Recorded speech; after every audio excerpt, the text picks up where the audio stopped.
ابي عبیده د حضرت عبد الله نه روایت کی هغه فرمایي چې کله تاسو خپل ورور په یو داسې کار کې ولید چې هغه ناشایسته وو نو تاسو شیطان پر د باندې مرز زور ورکوي بلکې تاسو وایئ چې اللهم ارحمه وتب علی یعنی تاسو به پر ګناه په حالت کې پر خلکو شفقت کوئ یو چانه ګناه کیږي خلکو ته منه شر کوه خلکو ته مرسوا کوه بلکې دعا ورته وغواړه حضرت شعبی فرمائی نعمان ابن بشیر منبر ته وختي د الله حمد ویل ثنا ویل بیا غوی رسول الله نه میواوري صلی الله علیه وسلم رسول الله صلی الله علیه وسلم فرمائی ينبغي للمسلمين ان يكون بينهم بنصيحه بعضهم بعضا رسول الله صلی الله علیه وسلم فرمائی چې مسلمانان دي باید تناصح سره قبول کی یو د بل سره نصیحت وکي او نصیحت سره قبول کی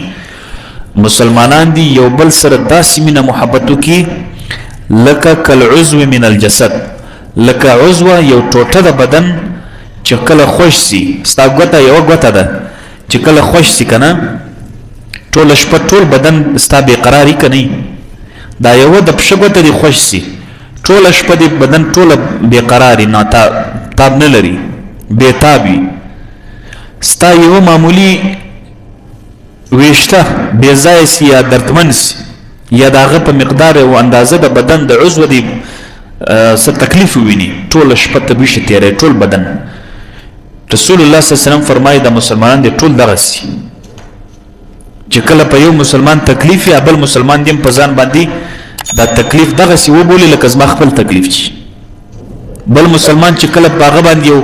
مصیبت راځي ته دغه سی و بولی په خپل ځان لکه چې پر ما مصیبت تر ځان به جدا نه بولی تر ځان به اخوته نه بولی لوړ کښته به نه بولی چې ځان تر لوړ کی